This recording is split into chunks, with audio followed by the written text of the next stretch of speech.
अस्सलामुअलैकुम। AI academy में खुशामदीद। यहाँ हम एआई की दुनिया में महारत हासिल करने और मुस्तकबिल के लिए तैयार रहने में मदद करते हैं। आज हम एक ऐसे मौजू पर बात करने वाले हैं जो डिजिटल मार्केटिंग और एसईओ की दुनिया को हमेशा के लिए बदल रहे हैं।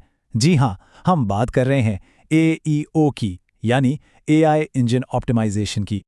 देखें, जिस तरह से हम मालूमात हासिल करते हैं ना, उसमें एक बहुत बड़ी तब्दीली आ रही है। लोग अब गूगल पर कीवर्ड्स टाइप करने के बजाय सीधा एआई से सवाल पूछ रहे हैं। ये सर्च के दौर से निकलकर अब पूछने के दौर में दाखिल होने जैसा है। तो इसका मतलब क्या है? पहले एसईओ का सारा फोकस गूगल के पहले पेज पे रैंक करना होता था, लेकिन अब एईओ के साथ असल मकसद एआई के जवाबात में बराह रास्त नजर आना है। हम अब सिर्फ सर्च इंजन के लिए काम नहीं कर रहे, बल्कि हम आंसर इंजन्स के लिए काम कर रहे हैं। ये एक बहुत बड़ा फर्क है। तो यहाँ एक बहुत ही अहम सवाल पैदा होता है। अगर किसी का कंटेंट एआई के लिए ऑप्टिमाइज नहीं है, तो क्या वो डिजिटल दुनिया में नजर ही नहीं आएगा? और सच पूछें तो जवाब है हाँ, बिल्कुल। आज लाखों करोड़ों लोग गूगल करने के बजाय सीधा एआई से पूछ रहे हैं। अगर आपका कंटेंट एआई की समझ में नहीं आता, तो वो लोगों तक पहुंचेगा ही नहीं। और ये कोई ख्याली बात नहीं, आदादो-शुमार भी यही बता रहे हैं। जैसे जैसे एआई लोगों को सीधे जवाब दे रहा है, रिवायती सर्च लिंक्स पर क्लिक्स की तादाद कम होती जा रही है। इसका मतलब ये है कि जो थोड़े बहुत क्लिक्स बचे हैं, उनके लिए मुकाबला पहले से कहीं ज्यादा सख्त हो गया है। तो आखिर ये इतना अहम क्यों है? पहली बात तो ये कि एआई सिर्फ लिंक्स नहीं दिखाता, वो सीधा और साफ जवाब देता है। दूसरी बात, इस एक जवाब में नुमायां होने के लिए मुकाबला बहुत ही सख्त है। और सबसे अहम बात, एआई कंटेंट को सिर्फ कीवर्ड्स की बुनियाद पर नहीं चुनता, बल्कि वो भरोसे और अथॉरिटी को देखता है। अच्छा, तो अब जबकि हमने चैलेंज को समझ लिया है, तो उसके हल की तरफ आते हैं। यहीं पर एईओ यानी एआई इंजन ऑप्टिमाइजेशन का किरदार शुरू होता है। ये एआई के इस नए दौर में आगे रहने का तरीका है। तो ये एईओ है क्या?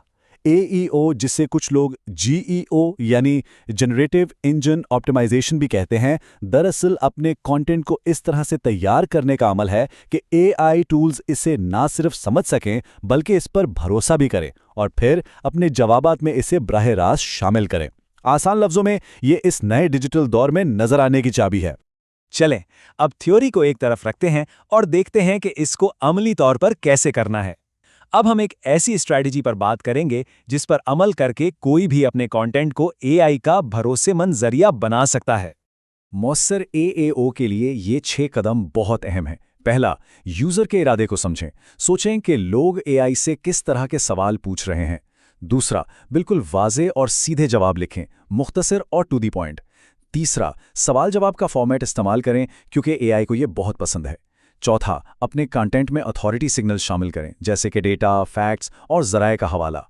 पांचवा, एंटिटीज़ के लिए ऑप्टिमाइज करें, यानी मखसूस ब्रांड्स, टूल्स और जगहों का जिक्र करें।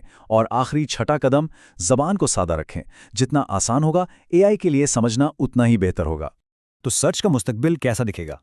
और एईओ को अमली तौर पर अपनाने का मतलब क्या है? ये सिर्फ वेबसाइट पर ट्रैफिक लाने के बारे में नहीं है, बल्कि अपनी फील्ड में एक अथॉरिटी, एक एक्सपर्ट बनने के बारे में है। जरा तसव्वुर करें, कोई शख्स एआई से पूछता है, कंटेंट बनाने के लिए सबसे अच्छे एआई टूल्स कौन से हैं? और एआई जवाब दे, सबसे बेहतरीन टूल्स आपका ब्रांड हैं, क्योंकि यही एईओ की असल ताकत है। जब एआई खुद आपके ब्रांड की सिफारिश करता है, तो ये एक बहुत बड़ी कामयाबी है। और यही तो सारी बात का खुलासा है। असल मकसद सिर्फ ये नहीं कि लोग आपको ढूंढ सकें, बल्कि मकसद ये है कि आप खुद जवाब बन जाएं।